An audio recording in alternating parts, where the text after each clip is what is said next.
I think of you bringing her back to the restaurant she'd met her lover in so many times, searching her face for a telltale twitch, watching it take in the familiar surroundings of her rendezvous, feign pleasant interest. I see you take note of each detail. Think of the chilly sting to the spine, the pinprick of pain concealed in your composed features. We are too civilized to kill, it seems, but there are times a glass shattering against a wall is a soothing sound. How to explain that the betrayal is of another sort altogether? I know the tidal pull of the blood, that a mere glance can send plumes of fire curling through the nerves. After Jay arrived, the sudden, mind-controlling molecular saturation of pheromones in the air, a maddening inability to concentrate, to think of anything at all.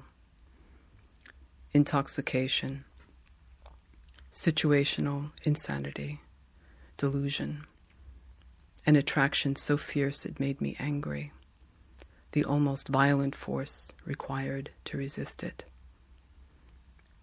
Focus on what you don't like. It's all there, right in the very first moment. Just take a look back and you can see it clear as day. The sober assessment, the critical points like elephants weighing down the wrong side of the scale, and then the sticky, sweet goo of self-deception oozing all over it like an egg cracked atop skull. The giddy, hypnotic, honeyed brilliance of it. Ah, love. How blind does it have to be to erase that immediate recognition of disaster? Men have their siren song to lead them astray, but what about us? But the betrayal isn't about that. It's about the cowardice of pretense, the sideways glancing mediocrity of the lie.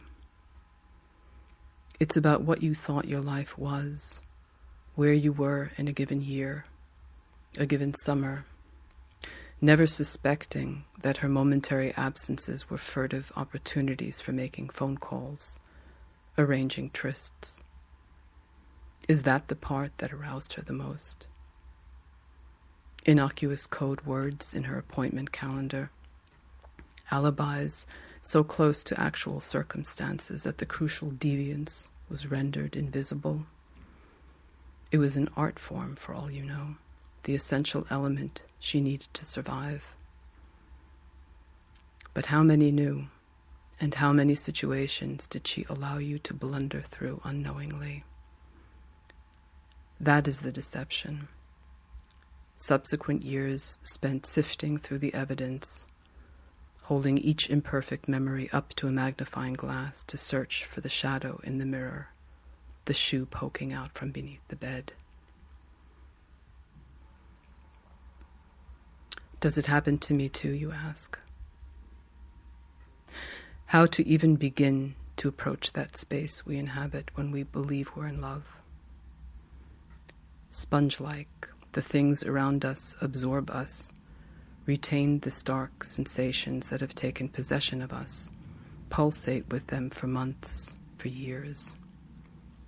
How to explain that the place where my bed meets a bookshelf was once a vertiginous ravine I gazed down into and saw the wrong turn I'd taken, realized I was on the wrong path, was meant for someone else.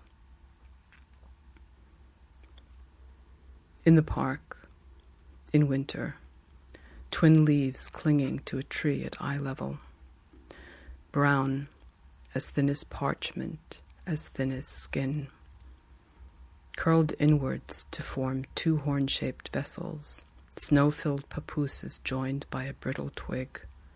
Not a simile, but two real leaves in a park that had held fast through November as the last of the year's unfallen finally fluttered and twirled in the cold rain, and the ground turned slippery and black. Through the snowstorms of a steadily darkening December, nights of sleet and frost, and then a damp, cacophonous, unseasonable, dripping thaw.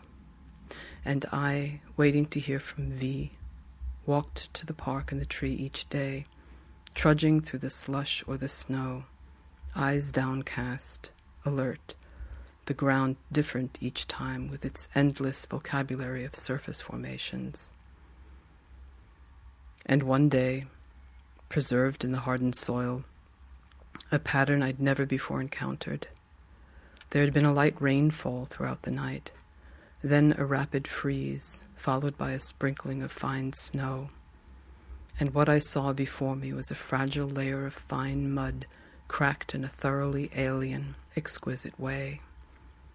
But no, the surface, as it turned out, was unbroken, the mud frozen in a thin, perfectly opaque layer covering the leaves on the ground and adhering to their brittle contours, the leaves' edges etched in ice, and their spidery white lines scuttling everywhere.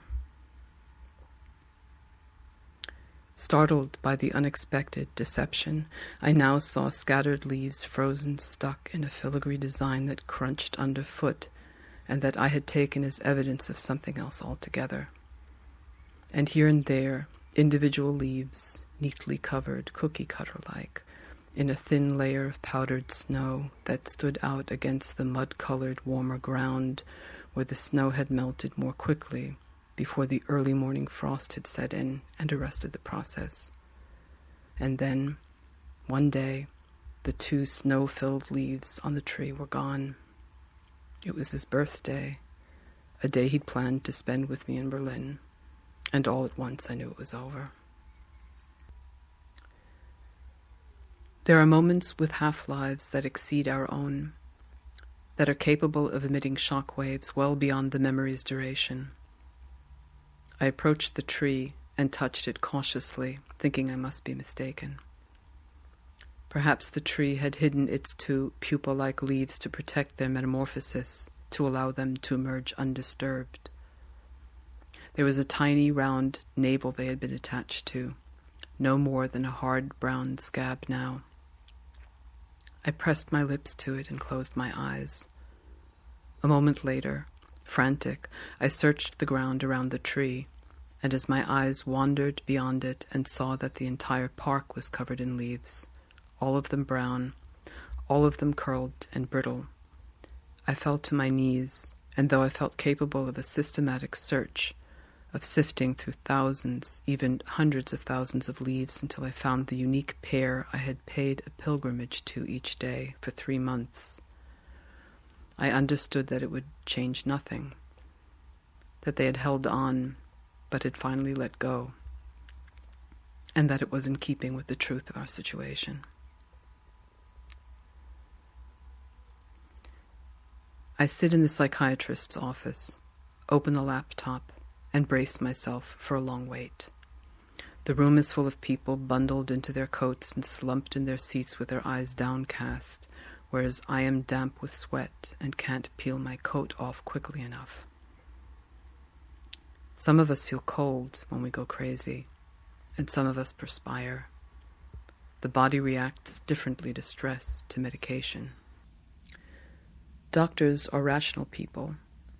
They tell you that the secret of life is to enjoy everything in measure, but there are situations that require excess. Love is a situation that requires excess. She smiles and nods. She knows this. I can see that she knows this.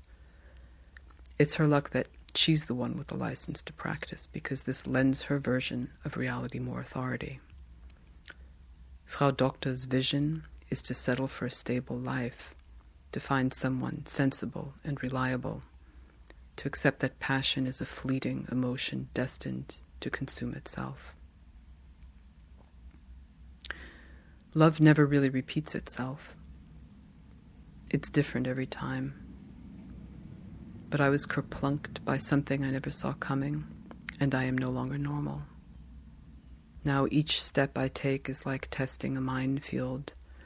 Each advance carries with it a creeping dread, a feeling that I've been here before.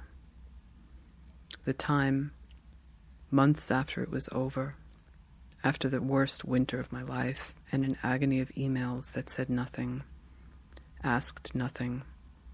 When I entered passport control at Kennedy Airport and reactivated my American cell phone to find 11 undeleted text messages from V, sent to me the previous fall as I was struggling through check-in, through security, leaving the country, leaving him. The last of the messages. It won't be long.